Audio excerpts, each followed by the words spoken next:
Hello dear guys, জন গালসওয়ার্থির লেখা যে justice ড্রামাটি ছিল তার অ্যাক্ট 1 এর আগের ভিডিওতে আমি তোমাদের কমপ্লিট করেছি। সেখানে ওয়ান লাইনের নোটস এবং এমসিকিউ ছিল। আর আজকে আমি তোমাদের জাস্টিস সেই ড্রামাটি আছে তার অ্যাক্ট 2 তার আলোচনা হবে আজকে। এইখানে এই ভিডিওতে তোমাদের কিছু ইম্পর্টেন্ট নোটস, ওয়ান লাইনের নোটস এবং ইম্পর্টেন্ট লাইনস এবং কিছু ইম্পর্টেন্ট টার্ম বা ফ্রেজেস যেগুলো আছে সেগুলো আমি আলোচনা করব। তার সাথে টোটাল 50টা এমসিকিউ করানো হবে এই ভিডিওতে। তো যদি তোমরা আগের ভিডিওটা অর্থাৎ অ্যাক্ট 1 এর ভিডিওটি যদি না দেখে থাকো তো ডেসক্রিপশন বক্সে লিঙ্ক দেওয়া থাকবে, সেখান থেকে দেখে নিতে পারো। ওকে, তো চলো ভিডিওটা শুরু করি। দেখো কি বলছে।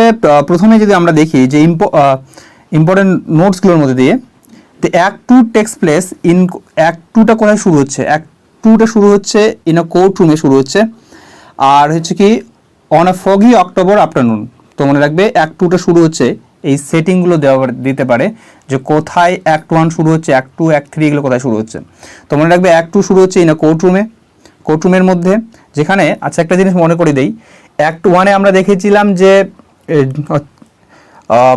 ফল্ডারকে, ঠিক আছে, ফল্ডারকে হচ্ছে সেই ফর্জারির কারণে পুলিশ ধরে নিয়ে গেল। এবার পুলিশ ধরে নিয়ে যাওয়ার পরে প্রায় 2 মাস পর, জুলাইয়ে শুরু হয়েছিল এখানে, এবার এটা শুরু হচ্ছে অক্টোবরে, অর্থাৎ প্রায় 2 মাসের আর কি তাকে কিন্তু জেলে রাখা হচ্ছে। এবার এই অ্যাক্ট 2টা শুরু হচ্ছে কিন্তু সেই কোর্ট রুমে, অর্থাৎ তার বিচার হচ্ছে এইটা এখানে শুরু হচ্ছে। তাহলে 2 মাস কিন্তু ফল্ডার অলরেডি জেলে ছিল। তো এইবার এখানে এবার অ্যাক্ট 2-তে বিচার হচ্ছে সেটা, তো এই জন্য শুরু হচ্ছে যে কোর্ট রুমে শুরু হচ্ছে, এবং সেটা কখন? একটা ফগি অক্টোবর আফটারনুনে, ঠিক আছে। মনে রাখবে তাহলে অল্টার, দেখো এই ডেটসগুলো আমি আরেকবার তোমাদেরকে মনে করিয়ে দিই, যদিও দেখো ইম্পর্টেন্ট এই ডেটগুলো। ফল্ডার হ্যাড অল্টার দ্য চেক, সেই চেকটাকে অল্টার করেছিল, অর্থাৎ পরিবর্তন করেছিল। ভালো করে মনে রাখবো, চেকটাকে অল্টার করেছিল। সেটা হচ্ছে 7 জুলাই ফ্রাইডে, শুক্রবার। একটা জিনিস বলি যে যদি আমরা চেক বলি, যে জিনিসটা এরকম থাকে না, একটা ছোট এরকম থাকে, সেটাকে বলা হচ্ছে কাউন্টার ফয়েল। এটাকে বলছি আমরা কাউন্টার ফয়েল, ঠিক আছে। আর এইটাকে বলছি আমরা চেক। আগে বলেছিলাম এটাকে চেক বলছে এই পার্টটুকু। তো এই চেকটাকে পরিবর্তন করেছিল, অল্টার করেছিল, সেটা হচ্ছে সেই 7ই জুলাই ফ্রাইডে। তারপরে বলছে এই যে 7ই জুলাই অল্টার করলো, ঠিক আছে, তারপর সেই সময় সে কেস করেছে টাকাটা 1:15 দিকে মোটামুটি আমরা দেখেছি। একটা 10 থেকে 15 মানে এর মধ্যে বা অল্টার করেছিলাম, 1:15-তে সে গিয়ে কী করেছিল, চেকটা কেস করেছিল। এবার সে চেকটা কেস করার পরে সেই ফল্ডার হচ্ছে রুথকে সেই মানিটা দিয়েছিল। সেই মানিটা দিয়েছিল কবে? তাহলে 8ই জুলাই শনিবার দিয়েছিল। মনে রাখবে তাহলে কবে দিয়েছিল রুথকে মানিটা? 8ই জুলাই শনিবার, পরের দিন হচ্ছে, একদিন পরে। তাহলে ফল্ডার সেই রুথকে টাকা দিয়েছিল কেন? For buying outfit her and her children to get ready to start for South America. তাহলে কি হচ্ছে, তাকে কিছু মানে আউটফিটের কিছু ড্রেস কেনার জন্য, এবং তার নিজের জন্য অর্থাৎ রুথের জন্য, এবং হচ্ছে তার ছেলেদের কিছু পোশাক পরিচ্ছদ কেনার জন্য, এবং তারপরে তারা কোথায় যেতে ছিল? সাউথ আমেরিকাতে যেতে চেয়েছিল। ডেভিস সেইল ফর, আরেকটা জিনিস আমরা, ডেভিস এবার হচ্ছে অস্ট্রেলিয়াতে চলে গেছিলো। কবে চলে গেছিলো? সেটা 10 জুলাই সোমবারে চলে গেছিলো, ঠিক আছে। তাহলে ডেভিস কবে গেছিল অস্ট্রেলিয়াতে? 10 জুলাই সোমবারে। ডেটটা খুব ভালো করে মনে রাখবে, সোমবার। He had not come to the office, সে তাহলে সোমবারে গেছিল, আর শুক্রবারে সেই মানে চেঞ্জটা হচ্ছে। কিন্তু সে শুক্রবারের, যেহেতু শুক্রবারে সে চেকটা কিন্তু ডেভিস কিন্তু কী দিয়েছিল? ফল্ডারকে দিয়েছিল। তখন ফল্ডার সেটা অল্টার করে। তো শনিবারের পর থেকে, সেই কারণে বলছে he had not come to the office after Saturday, শনিবারের পর থেকে সে আর আসেনি, ঠিক আছে। তারপরে নেক্সট বলছে, দেখো ফল্ডার অল্টার দ্য কাউন্টার ফয়েল। একটু আগে যেটা বললাম, চেকটা কিন্তু পরিবর্তন করেছিল 7ই জুলাই, যেটা এই বড় অংশটা, আর ছোট অংশটাকে যেটাকে কাউন্টার ফয়েল বলছি, সেইটাকে চেকটাকে কাউন্টার ফয়েলটাকেও চেঞ্জ করেছিল ফল্ডার। সেইটা করেছিল হচ্ছে 12ই জুলাই, সেটা হচ্ছে বুধবার। কবে? 12ই জুলাই বুধবার হচ্ছে এটা চেঞ্জ করেছিল। আর তার যে এই যে পরিবর্তনটা, সেইটা কিন্তু স্যার ডিসকভার হয়েছিল, ধরা পড়েছিল কবে? 18ই জুলাই, টুয়েসডে। 18ই জুলাই কিন্তু টুয়েসডেটা ধরা পড়েছিল, এবং সেই দিনই তাকে, অর্থাৎ 18 জুলাই তাকে অ্যারেস্ট করা হয়। মনে রাখবে 18 তাহলে জুলাই, কবে তাকে অ্যারেস্ট করা হচ্ছে? 18ই জুলাই তারিখেই কিন্তু অ্যারেস্ট করা হচ্ছে, টুয়েসডে, ঠিক আছে। আর আমরা এখানে ক্যারেক্টার যেগুলো পাই সেই ক্যারেক্টারগুলো এখানে দেখব। এই ওগুলো আগের ক্যারেক্টারগুলো তো পাবোই আমরা, তাছাড়াও দেখবে হ্যাক্টর ফর্ম বলে আমরা একজনকে পাবো। সেই হ্যাক্টর ফর্ম হচ্ছে কি, is the defence council, young advocate, একজন ইয়াং অ্যাডভোকেট ডিফেন্স কাউন্সিল। আর হ্যারোল্ড ক্লেভার আমরা পাবো, হ্যারোল্ড ক্লেভার হচ্ছে council for the crown and old advocate, ঠিক আছে, একদম বিচক্ষণ যাকে বলতে। আর ডিফেন্স কাউন্সিল আমরা সোজা কথা যদি বলি, তিনি এই হ্যাক্টর ফর্ম ফল্ডারের পক্ষে থেকে আর কি লড়ে আর কি। আর এই যে ক্লেভার যেটা আছে, ক্লেভার কিন্তু মনে করো যে জেমস হাউ এবং ওই ওয়াল্টার হাউ এদের পক্ষ থেকে লড়ে, আমি এটা সোজা কথা যদি বলতে চাই। তারপরে আমরা এই জিনিসটা পাই যে ফুল নেম অফ ককশনের ফুল নেমটা কি পাই, রবার্ট ককশন, আমরা এইটা নামটা পাই। রবার্ট ককশনের পুরো নাম রবার্ট ককশন হচ্ছে তার ককশনের। তারপরে Falder has been working to the, আমরা ককশনের কাছ থেকে জানতে পারি যে সেই জেমস হাউ এবং ওয়াল্টার হাউয়ের অফিসে সেই ফল্ডার কিন্তু 2 বছর ধরে কাজ করছে, সেটা 17 দিন বাকি ছিল, অর্থাৎ 2 বছর হতে আর 17 দিন বাকি ছিল, এই এতদিন ধরে কাজ করছে। তারপরে আমরা জানতে পাই যে হচ্ছে যে রুথের যে হাজবেন্ড, সেই রুথের হাজবেন্ড যে পেশা, তার পেশাটা ছিল কিন্তু ট্রাভেলারের পেশা ছিল। খুব ইম্পর্টেন্ট, ভালো করে মনে রাখবে, রুথের হাজবেন্ডের পেশা কি ছিল, ট্রাভেলার ছিল তিনি একজন। Ruth was separated from her husband in the month of July, অর্থাৎ আমরা দেখলাম যে এই জুলাই মাসের 7 তারিখে কিন্তু কি হচ্ছিল, যে রুথের হাজবেন্ড কিন্তু রুথকে কিন্তু তার গলা চেপে ধরেছিল, তার শ্বাসরুদ্ধ করে মারার চেষ্টা করেছিল। তখন কিন্তু সেই রুথ কিন্তু তার এই ফল্ডারের কাছে আসে, তাই তো সেই ফল্ডারের কাছে এসে এবার জুলাই মাসে সেই তারপরে ফল্ডারকে তো ধরে নিয়ে যায়, তারপরে থেকেই সেই ফল্ডার কিন্তু আর সেই তার হাজব্যান্ডের কাছে থাকেনি, অর্থাৎ সেপারেট হয়ে গেছে তারা। তাহলে সেই জুলাই মাসের পর থেকেই কিন্তু তারা কিন্তু রুথ আর রুথের হাজব্যান্ড কিন্তু সেপারেট হয়ে গেছিল। আর রুথ যদি বলি, রুথ কবে তাহলে তার সঙ্গে দেখা করতে গিয়েছিল, অর্থাৎ তার যে গলা চেপে ধরেছিল তার হাজব্যান্ড, ঠিক আছে, শ্বাসরুদ্ধ করে মারার চেষ্টা করেছিল, সেটা তিনি কিন্তু 7ই জুলাই সকাল 8টার দিকে, কিন্তু মনে রাখবে 8 o'clock সকাল মর্নিং আর কি, সকাল 8টার দিকে তারা এসে কিন্তু রুথ কিন্তু সেই ফল্ডারের কাছে গিয়েছিল, অর্থাৎ ওই কোকশনের সঙ্গে দেখা করেছিল, যেটা তোমরা প্রথম অ্যাক্টে পড়েছিলাম। আর তারপরে বলেছিল কি বলছিল যে it is a matter of life and death, মনে আশা করি। তারপর বলছে Ruth and Falder had been in a relationship last 6 months, তাহলে রুথ আর ফল্ডার তারা হচ্ছে কতদিন ধরে মানে রিলেশন ছিল, 6 মাস থেকে রিলেশন এসেছে। তাহলে রুথের সঙ্গে তার যে পরিচয়টা কিভাবে হয়, ফল্ডারের রুথের সঙ্গে পরিচয়টা হয়, Falder come to know Ruth through his married sister, তার যে বিবাহিত সিস্টার ছিল তার থ্রুতেই, তার মাধ্যমেই কিন্তু তার সঙ্গে একটা পরিচয় হয়। তারপরে the difference between the office of James and Walter how, মানে জেমস এবং ওয়াল্টার হাউয়ের যে অফিস, তার সাথে যে ব্যাংকের যে দূরত্বটা, সেই যে দূরত্বটা, হ্যাঁ, সেই দূরত্বটা কিন্তু 50 গজের বেশি ছিল না, সেটা বলছিল। এবং 50 গজের বেশি, সেটা খুব একটা 4 মিনিটের দৌড়ে গিয়ে 4 মিনিটের সময় লাগবে, এরকম আর কি ব্যাপার আমরা দেখেছিলাম।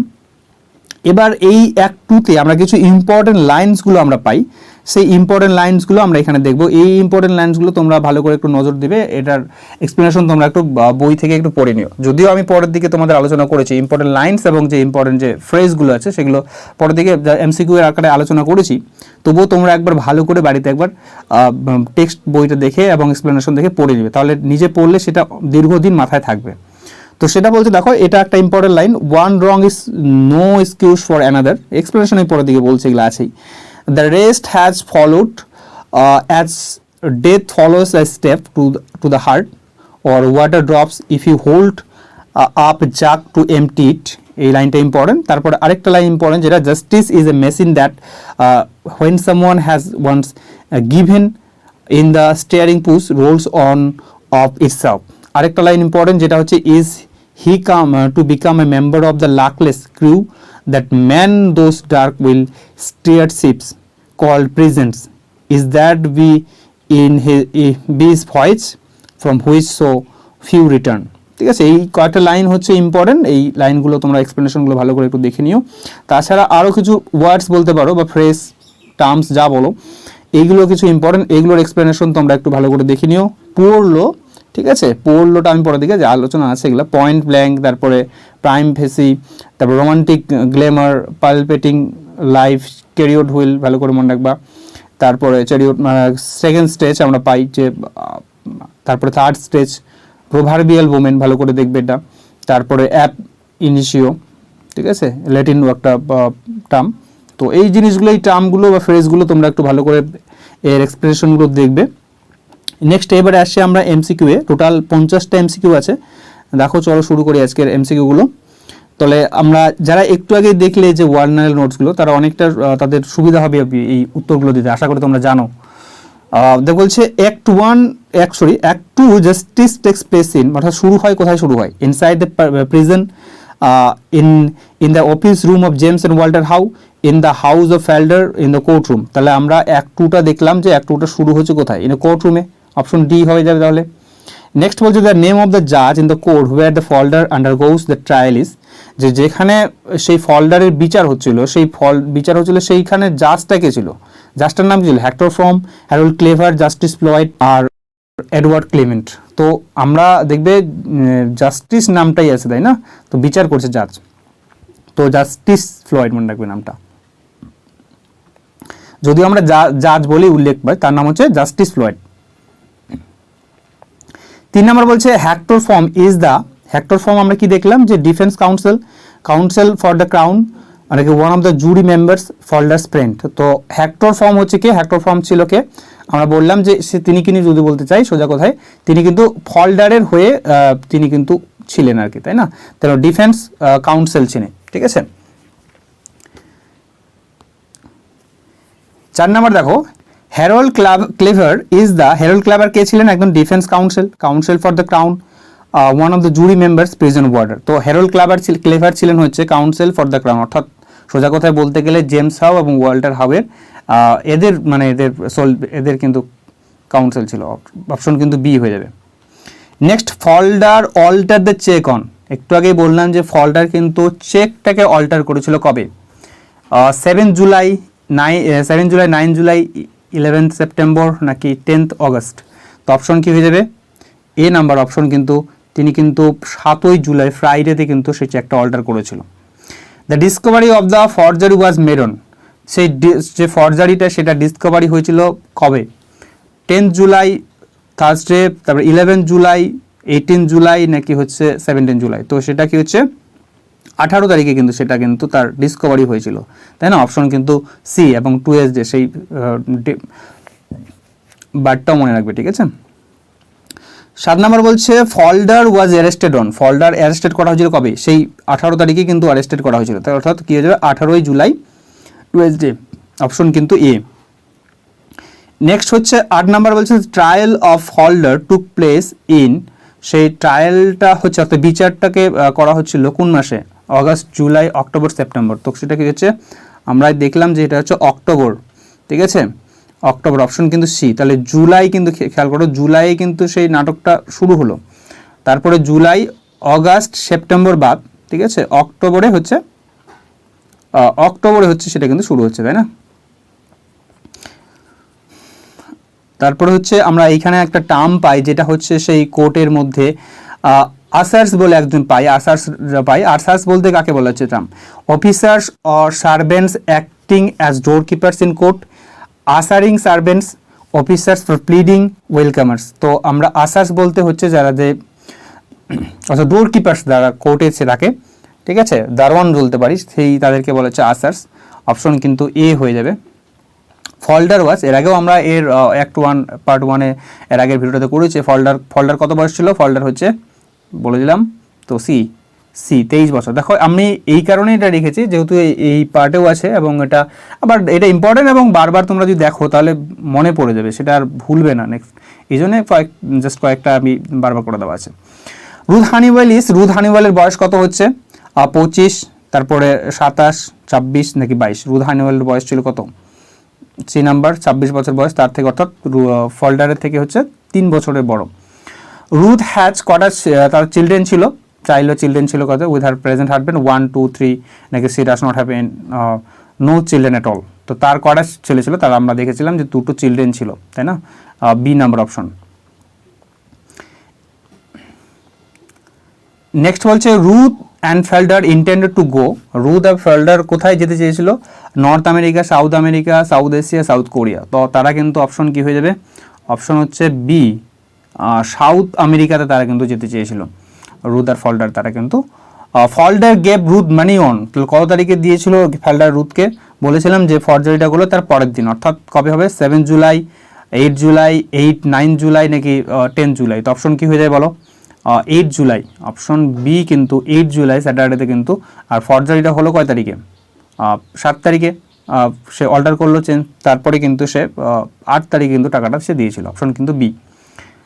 নেক্সট হচ্ছে 15 number, Falder gave Ruth money for, money যেটা মানিটা দিয়েছিল সেটা কিসের জন্য দিয়েছিল? Buying outfit for her and the children to get ready to start for South America, giving out fees for divorcing her husband, আর ডিভোর্স নেওয়ার জন্য, handing it over to his mother, maintaining her family with her husband. তো option কী হয়ে যাবে?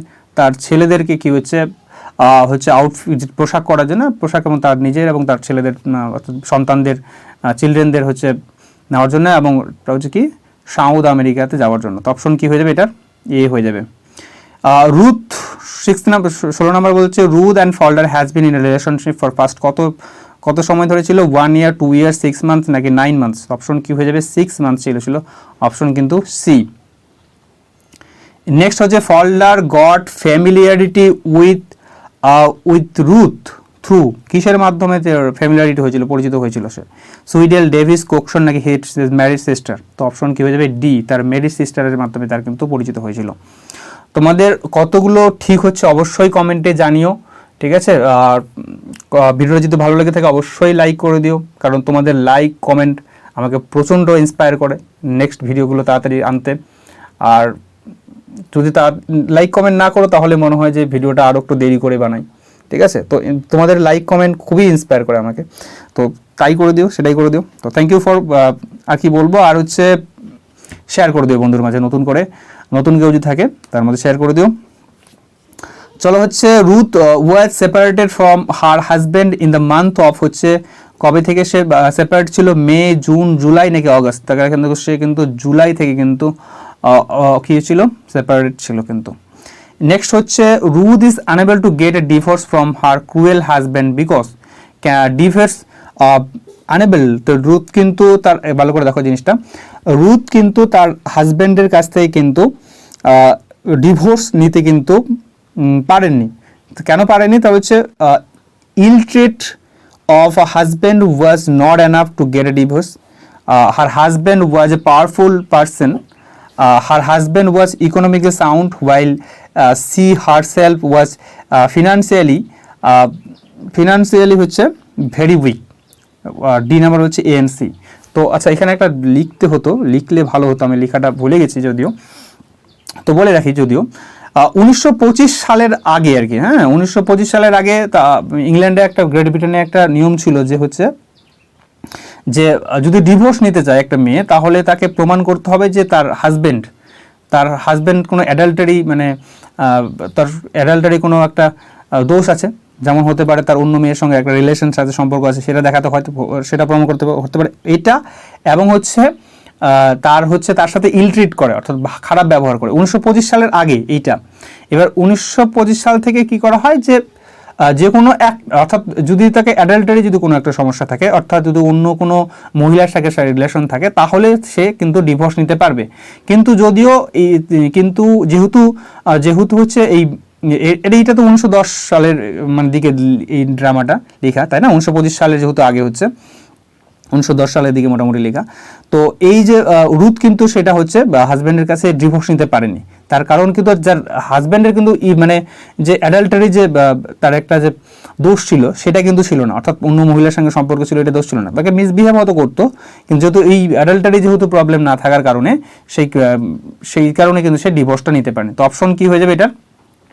ইল treated of a husband was not enough to get a divorce. তাকে যে শুধুমাত্র ইল ট্রিটেডের কারণেই যে ডিভোর্স কিন্তু পায়নি, এইটুকু কারণেই, তার সাথে অ্যাডাল্টারিটার কিন্তু দরকার ছিল। 20 নাম্বার কি বলা হচ্ছে দেখো, in another offence beside violence is necessary to enable women two obtain a divorce. Another offence বলতে দেখো, যেটা একটু আগেই বললাম যে another offence besides violence is necessary to enable a women two obtain a divorce. তো বলছে ডিভোর্স নিতে গেলে আরেকটা জিনিস লাগবে, যেটা আরেকটা কি বলছে এখানে, অফেন্স লাগবে, সেটা হচ্ছে কি অ্যানাদার অফেন্সটা কি বলছে, অ্যাডাল্টারি বাই হাজব্যান্ড, তারপরে adultery by another person, adultery by the wife of the wife, নাকি অ্যাডাল্টহুড। তো যেটা বললাম অপশন কি হয়ে যাবে, এটার উত্তর কি হয়ে যাবে বলো, এ নাম্বার। 21 নাম্বার দেখো কি বলছে, in I shall fire point blank in a minute, fire point blank বলতে কি বোঝাচ্ছে, ফায়ার পয়েন্ট ব্ল্যাঙ্ক বলতে দেখো এটা টার্মটাও আমি ওখানেও বললাম যে এই টার্মটা হচ্ছে কি, যেহেতু বিশেষ করে আর্মিদের ক্ষেত্রে ব্যবহার করা হয়। ফায়ার পয়েন্ট ব্ল্যাঙ্ক বলতে হচ্ছে মানে এইখানে যেটা বোঝাচ্ছে সেটা হচ্ছে very soon come to the case in hand, বলো নাকি ভেরি সুন ফায়ার, নাকি very soon spray bullets set fire. তো এটা হচ্ছে very soon come to the case in hand, এটা হবে অপশন, মানে অপশন এ নাম্বারটা হয়ে যাবে। হ্যাঁ, এই ক্ষেত্রে। আর here poor low refers to, আমরা এই পুয়ার লো বলে একটা জিনিস পাই, সেই পুয়ার লোটা কি, তো কি হচ্ছে দেখো, the indigent law, the law good for the poor by হচ্ছে ল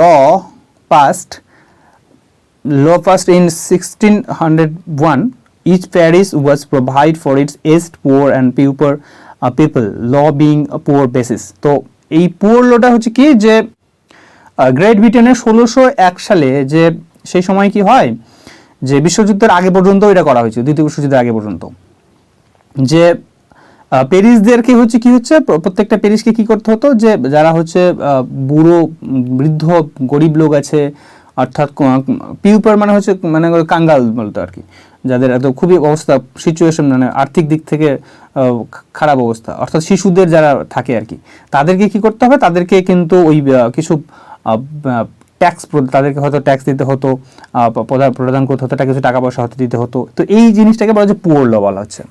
তো এটা হচ্ছে পুয়ার ল। 23 নম্বর কোশ্চেন হচ্ছে দেখো, one wrong is no excuse for another, where wrongs are refer to here. তো one wrong is no excuse for another, এটা বলছে one wrong what wrongs refer to here, এখানে কোনটা বলছে। 23 নম্বর কি বলছে, ফল্ডার্স লাভ হেভার with Ruth and his involvement with other, এই দুটো কেউ জিনিসকে বোঝাচ্ছে, নাকি Falder's act for forging the cheque of 9 pounds and his act of deceiving the firm's members, নাকি Falder's love affair with Ruth and his act of forging the cheque in 9 pounds। তো option কিন্তু C নাম্বারটা হয়ে যাবে। দেখো কি বলছে যে রংস বলতে এখানে কিন্তু যে তার যে রুথের সঙ্গে যে অ্যাফেয়ার ছিল এবং সে যে 9 pounds থেকে ফর্জিং করেছে, এই দুটোকে বলছে one wrong is excuse another score for another, ঠিক আছে। নেক্সট হচ্ছে 24 নম্বর হচ্ছে, how long has Falder been working at the office of James and Walter How, জেমসের হাউলের কতদিন ধরে কাজ করছিলেন, আমরা তো এটাকে বললামই, কতদিন বলো, 27 days less than 2 years, মানে 27 দিন কম 2 বছর, নাকি 70 দিন কম 2 বছর, নাকি 70 দিন কম 3 বছর, নাকি 17 দিন কম 2 বছর, নাকি হচ্ছে 27 দিন কম 3 বছর। তো অপশন কি হয়ে যাবে, বা আমরা দেখেছিলাম যে 17 দিন কম কিন্তু 2 বছর, অপশন কিন্তু সি হয়ে যাবে। দ্য টার্ম প্রাইম ফেসি, এই প্রাইম ফেসি বা ইউজ বাই ককশন কিন্তু এই কথাগুলো উল্লেখ, ককশন কিন্তু এরকম অদ্ভুত একটা কিছু কথা উল্লেখ করেছে, উদ্ভট কিন্তু ওয়ার্ড, এই প্রাইম ফেসি কথাটার মানটা কি হচ্ছে, at first height, at the first pace, at rapid pace, নাকি স্লো পেসে। তিনি কিন্তু প্রাইম ফেসি এভিডেন্ট এরকম কথা বলছে, অর্থাৎ জাজ বাই ফার্স্ট হ্যান্ড সাইট, মানে প্রথম দেখাতেই সে বিচার করা আর কি, কেমন নাকি সেটা বলছে, মানে অ্যাট ফার্স্ট হাইট মানে প্রথম দৃশ্যতেই দেখা, যেটা দেখে বিচার করা, সেটা কি অপশন কিন্তু এ নাম্বারটা। হ্যাঁ,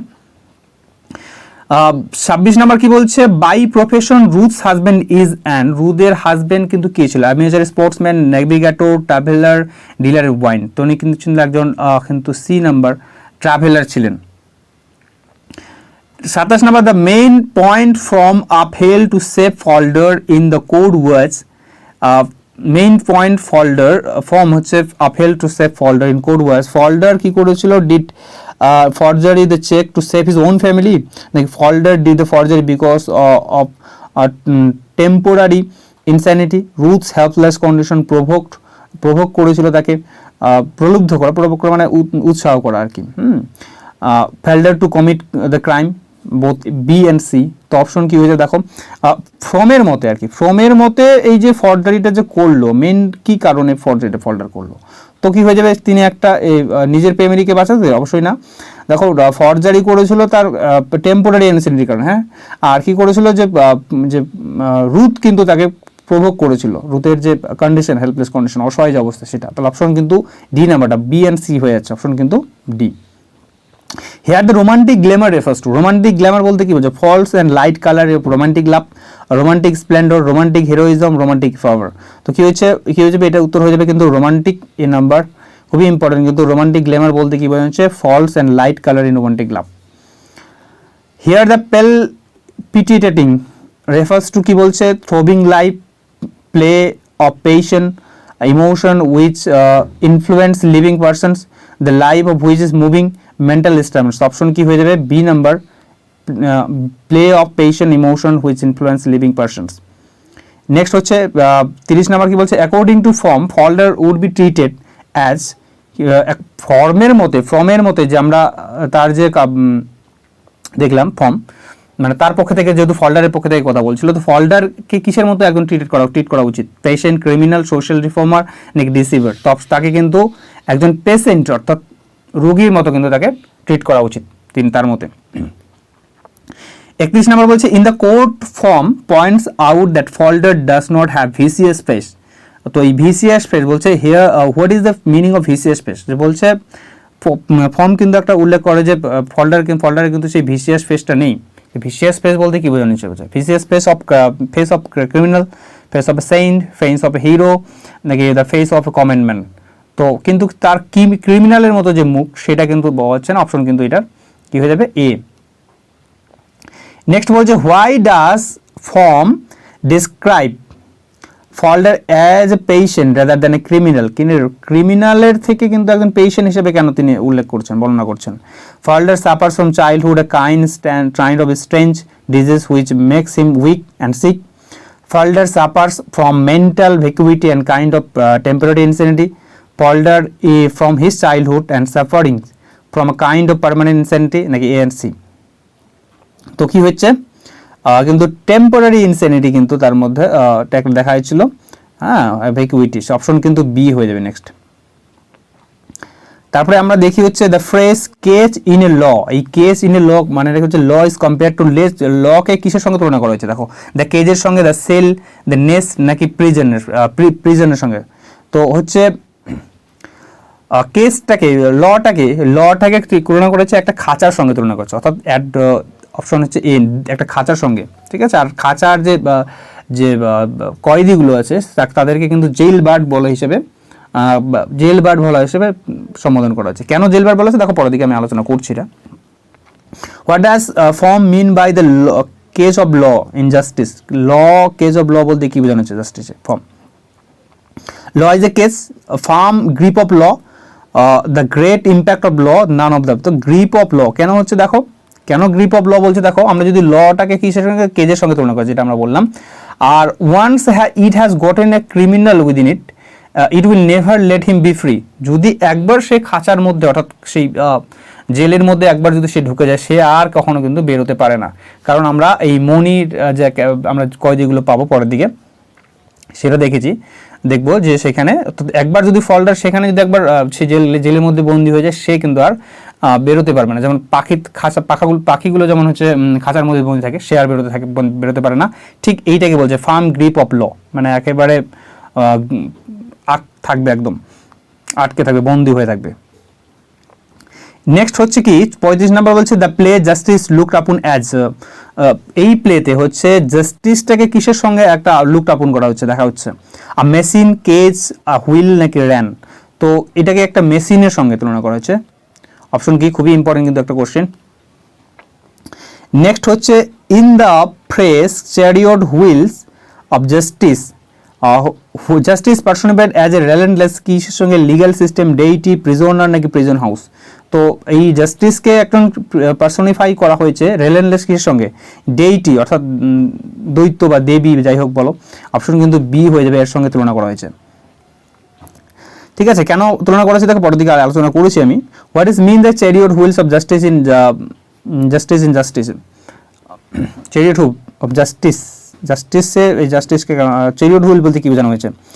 কি বলা হচ্ছে দেখো, The power of justice, the relentless course of legal justice that smashes it poor victims. Justice imagined as a king riding on chariot, all above the above. তো কি হচ্ছে এই ক্যারিয়র অফ হুইলস, খুবই ইম্পর্টেন্ট কিন্তু কোশ্চেনটা, যে carrier হুইলের সঙ্গে কেন তুলনা করছে, কেন বলা হচ্ছে দেখো, যে relentless course of legal justice that smashes it poor victims. দেখো সব ডিটেলস এখানে বোঝা যাবে এই যে আলোচনা করেছি এখানে। কি বলছে, জাস্টিস হেয়ার পার্সনিফাই রেলেন্টলেস কি ডেইটির সঙ্গে, একটা দৈত্যের সঙ্গে বলতে পারো, বা দেবতা বা দেবী যাই বলো, এর সঙ্গে তুলনা করা হয়েছে। কেন দেখো কি বলেছে, যে রাইডিং হেভি ক্যারিয়র, তিনি একটা রাইডিং হেভি ক্যারিয়র চালিয়ে আসেন, which drives on without caring, মানে কোনো রকম পরোয়া করে না, হু ইজ স্ম্যাশড আন্ডার, তার নিচে কে তলিয়ে আছে, ভেঙে গুঁড়ে গুঁড়ো হয়ে আছে, কোনো রকম মানে পরোয়া করে না, তাকে কিন্তু গুঁড়িয়ে দিয়ে যায়। ঠিক তেমনি হচ্ছে জাস্টিসও কিন্তু কে কীরকমভাবে তার মানসিক অবস্থা কি সেটা কোনো দেখে না, সেটাকে একদম তাকে কি করেছে, ভেঙে চুড়ে যেমন চুরমার করে দেয়, বুলডুজার যেমন চাপিয়ে দেয় সেরকম ব্যাপারটা আর কি, বা একটা রথ চালিয়ে দেয় যাচ্ছে, সেটা হচ্ছে justice is অ্যাডমিনিস্ট্রেটেড mechanically without taking consideration the psychology of the criminal, যে ক্রিমিনালের যে সাইকোলজি মানসিক অবস্থা কী আছে সেইটা দেখার কোনো তাদের দরকার পড়ে না। ক্রিমিনাল তো ক্রিমিনাল, সেটাকে কিন্তু খালি জাস্ট খালি বন্দি করো। তো এইটাই বলছে যে জাস্টিসটা কিন্তু একটা ক্যারিয়র হুইলের সঙ্গে তুলনা করা হচ্ছে, অর্থাৎ একজন দৈত্য হচ্ছে, তার কি হচ্ছে, তার রথকে চালিয়ে নিয়ে চলে যাচ্ছে, তার নিচে যাই থাকুক না কেন ভেঙে চুরে গুরমার করে সব চলিয়ে যাবে। অর্থাৎ এইখানে জাস্টিসও ঠিক তাই, যে একটা ক্রিমিনালের মানসিক অবস্থা যাই থাকুক না কেন তাকে কিন্তু বন্দি করছে। নেক্সট হচ্ছে 38 নাম্বার, কি বলছে, is he become member of the luckless crew that man those dark ill starred ships called present, is that to be his voice from which so few return, what do the line justice mean. খুবই important line কিন্তু দেখো, এর আগে আমি যখন important লাইনগুলো বললাম যে এই লাইনটা কিন্তু বললাম। তো কি বলছে লাইনটার মানেটা কি বলছে, once Falder become a jail bird he will not be allowed to get rehabilitation in society, of once Falder becomes a sea voyager he will never come back, Falder is helpless in a ship without rider, none of the. তো কি বলছে দেখো এখানে, is he become a member of luckless crew, মানে crew মানে নাবিক, those man those dark ill starred ships মানে call প্রিজেন্স, মানে যদি বলতে একজন নাবিক যুদ্ধ ধরে নাও জাহাজ নিয়ে সমুদ্রে গেছে, ঠিক আছে, তার সে ধ্রুবতারাটা দেখতে পাচ্ছেন অন্ধকারের মধ্যে সে হারিয়ে গেছে, তাহলে কি হচ্ছে, সে তো আর মানে ফিরে আসতে পারবে না, বা খুব অল্প কয়েকজনে from so is few return, খুব অল্প কয়েকজনে কি ফিরে আসতে পারবে, বা কেউ হয়তো ফিরে আসতেই পারে না। ঠিক এটাই বলছে যে ওয়ান্স, এটা উত্তর হয়ে যাবে এ অপশন। কি বলছে, যদি once Falder become a jail bird হচ্ছে, অর্থাৎ যেহেতু কেজের মধ্যে বলছে যে জেলটা কেজের মধ্যে থাকে, যে যদি একবার খাঁচার মধ্যে বন্দি থাকে তাকে জেল বার্ডের মতো হয়ে যায়, মানে জেলের পাখি যেটা বলছে আর কি, becomes a jail bird he will not allowed to get rehabilitation সোসাইটিতে তারা কোনো ছাড়া পাওয়ার কোনো ব্যাপার নাই, ঠিক আছে। তো অপশন কিন্তু এ হয়ে যাবে। নেক্সট হচ্ছে কি, in we are now already to the second stage, if we permit it to go on the third I would not give that for him.